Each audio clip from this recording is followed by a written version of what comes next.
The German spring offensive of 1918, Operation Michael, nearly pushed the British Expeditionary Force into the English Channel. Sir Douglas Haig said, "with our backs against the walls." The immediate threat to the BEF and the Allied control of the Western Front had been narrowly averted. The Americans were unable to play any part in that role. They were still in training camps. But by July of 1918, Pershing sent elements of the 27th and 30th Divisions into the front line with the Anzac Corps, the Australian New Zealand Army Corps, to learn what exactly life was like in the front lines of the trenches. And with General Monash, on July 4th of all dates, 1918, the Battle of Hamel was begun, and the 27th and 30th Divisions, working full cooperation with the Anzacs, were able to literally introduce a new type of combined effort warfare onto the Western Front. And it was this ability to utilize artillery, air cover, intelligence operations, and mass coordinated attacks that changed the face of trench warfare from then until armistice was signed in November of that year. Not all Americans carried .03 Springfields or Model 1917 rifles and used French machine guns. There were two divisions that actually served in the British zone under British command. That was the 27th Infantry Division, a New York National Guard outfit called Orion's Roughnecks, and the 30th Old Hickory Division. Now these two divisions were equipped entirely with British arms. They used the short magazine Lee Enfield rifle in .303 British. As their squad automatic weapon, they used the Lewis light machine gun, again in .303 British. And their machine gun companies used the excellent Vickers gun, the belt-fed standard issue gun of the British Army in the Great War.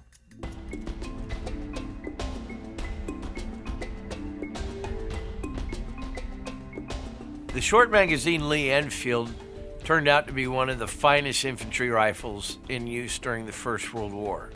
It was not as long as the Gewehr 98 that the Germans were using, nor was it even as long as the 1903 Springfield and the 1917 pattern Eddystones. The rear sight was an incredibly complex sighting arrangement, and that was really a reflection of the British experience in the Second Anglo-Boer War of 1899 to 1902, that the long-range shooting of the Boers, just kept the British pinned down. And after the Boer War, the British Army just threw itself into musketry training, and it all wrapped around this new short magazine Lee Enfield. It also had a magazine of 10 rounds. It was the most that any of the service rifles of the period carried.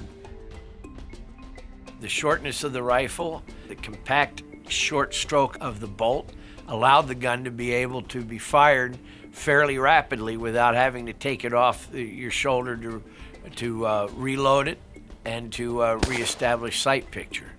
The British were famous for standing on their parapets, and as the sun broke over the German lines to their east, to deliver what they called 5 rounds of the morning hate to the Huns. They could rapidly fire the Enfields much faster than any other service rifle on the Western Front at the time.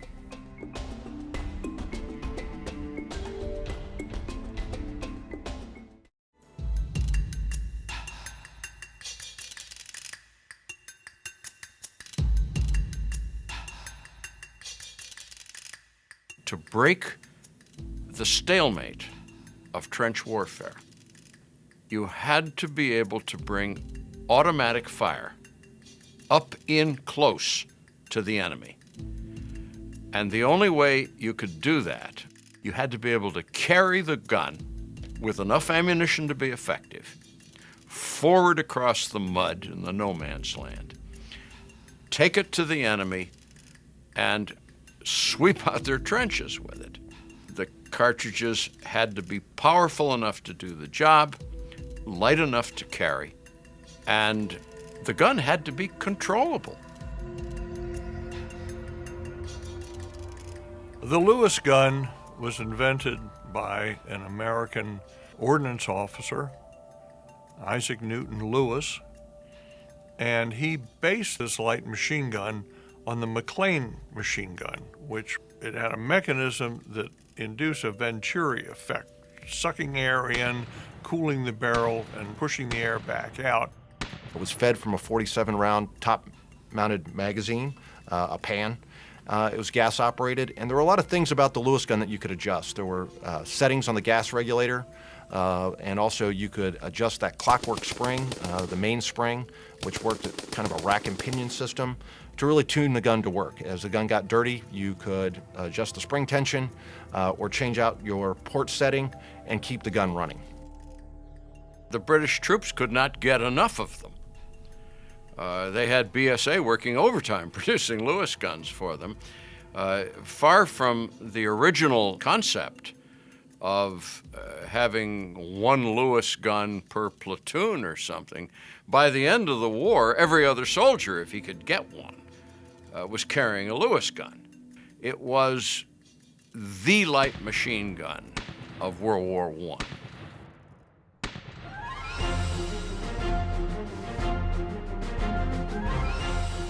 Now, when the 27th and the 30th Division fought with the British up on the old Somme battlefield, General Monash, who commanded them, said there are no finer troops.